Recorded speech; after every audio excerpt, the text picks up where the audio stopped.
Hey friends, my name is Afsha. I am a pharmacist on my journey to get licensed over here in the United States, and I make study related videos for everybody who is planning on or has already moved to the States. So today I will be answering a couple of questions that you guys have asked me on my Instagram channel, and for those who haven't been following me and are watching this video, please don't forget to follow me on my Instagram, which is mednerdygram. Should be linked somewhere over here or up below. So let's get right into it. Okay, so question number one is kindly start making videos about how to study for Fpgee.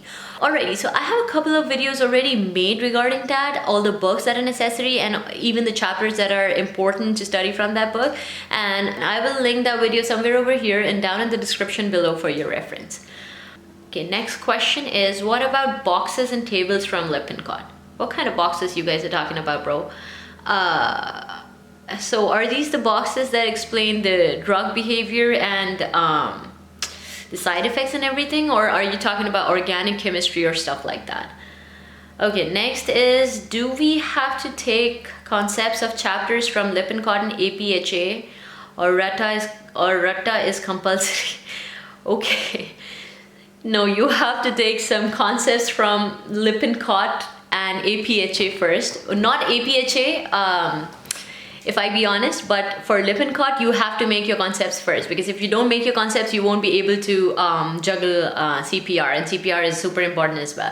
APHA is a book that is designed to explain how pharmacy works in the United States. So I would say make your concepts from liponcott, and then once you're done with liponcott, do CPR, and then once you're done with comprehensive pharmacy review for NAPLEX, which is CPR, and liponcott, then come to APHA, and then once you start reading APHA, you will have a pretty much rough idea of how things work over here, and you won't have to rectify everything, if that makes sense. Then the next question is, making time to study for Fpgee when married. Okay, this is a question that I get asked about a lot, and trust me, I don't have a reply to this. It's hard.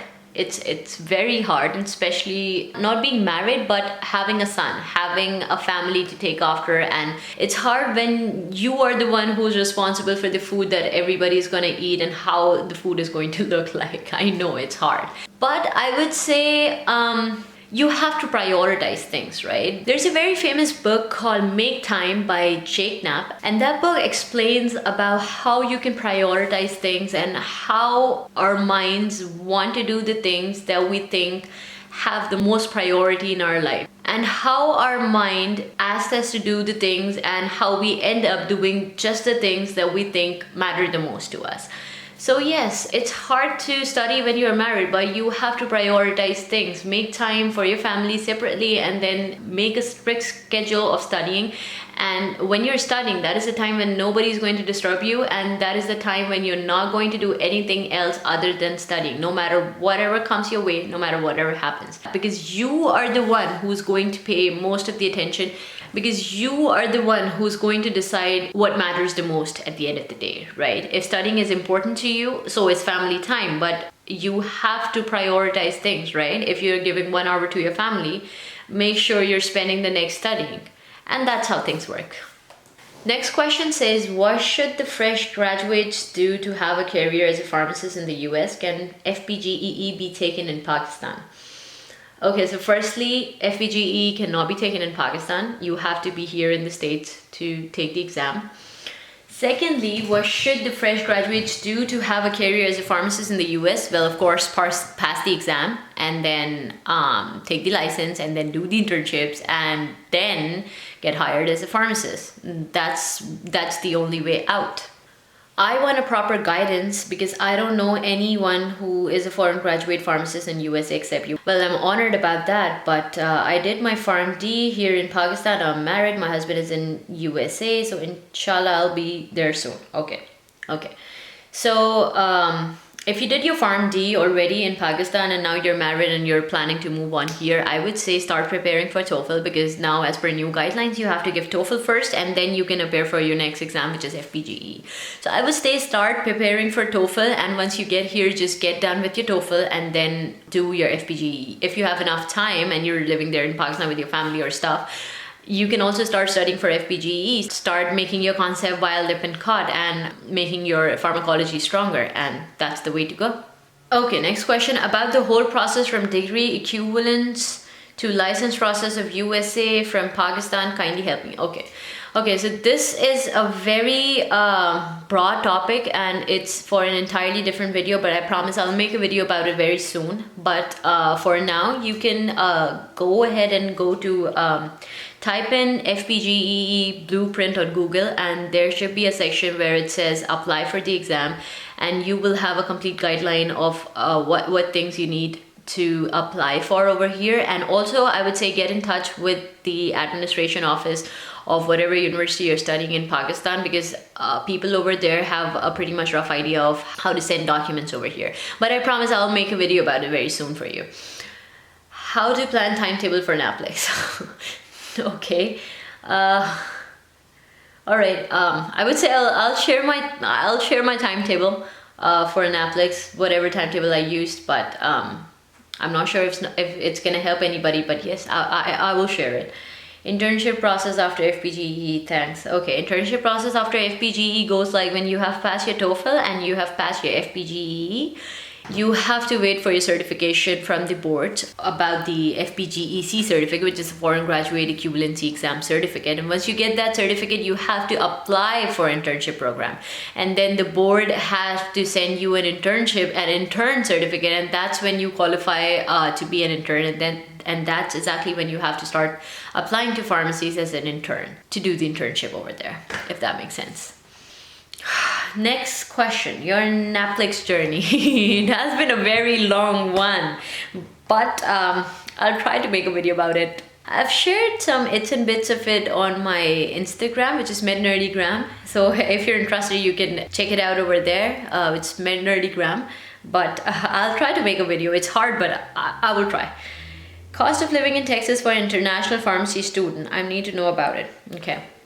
Cost of living in Texas for an international pharmacy student. That's hard to answer because I haven't been living as an international pharmacy student here. I mean, I'm married. I have a family here and stuff, but I'm not one of those students who moved here all alone and trying to make a living and stuff. But I'll try to find that out for you and make a video about it very soon. What to do for Toefl, where to do preparation study materials. So I already have a video made on this one. I will link it again somewhere in the description down below or over there for your reference. Next, about the internship program after PharmD exams in the US. About the internship program. Okay. So like I mentioned earlier, you have to give your exams first. Once you receive your Fpgee certificate, you have to apply to the board that you have passed your foreign graduate equivalency exam, and now you can qualify as an intern. And then they send you an internship certificate, which technically makes you an intern. And then you have to apply for internships like any other jobs to different pharmacies. So internship program is no different than getting a job. I mean, the application process is no different than getting a job. You have to apply to different pharmacies, but in the job application, you mark yourself as an intern and not as an employee. Toefl tips. I have so many videos made on Toefl already, so I will link some of them down below in the description and somewhere over here as well. And I'll try to make new ones as well, as per new guidelines and stuff. So hopefully that helps. How do you manage study and family time? Okay, one more about that. It's kind of tricky, but there is no such thing as managing studying with family. Some days are good, some days are bad. I mean, but again, I would say you have to prioritize stuff. You have to make time for things that are important too. Of course, family is important, but your career is important as well. So you have to be very consistent on the fact that you have to keep studying.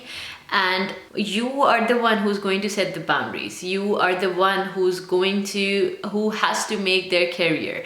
I mean, yes, family is important, and without their support, I believe nobody can get anywhere. So like I mentioned before, there's this very famous book called Make Time, and in that book, the author explains how our brains are accustomed to prioritizing the things that are most important to us, and how we, at the end of the day, we end up doing the things that are most important to us and leaving the things that are not most important to us. So yes, you have to make your studying a priority, and if you're giving 1 hour to your family, make sure you're spending the next studying. Or if you're spending the whole day with your family, or maybe running around with your kids or helping your husband, you have to stay up at the night. I mean, something has to be compromised, right?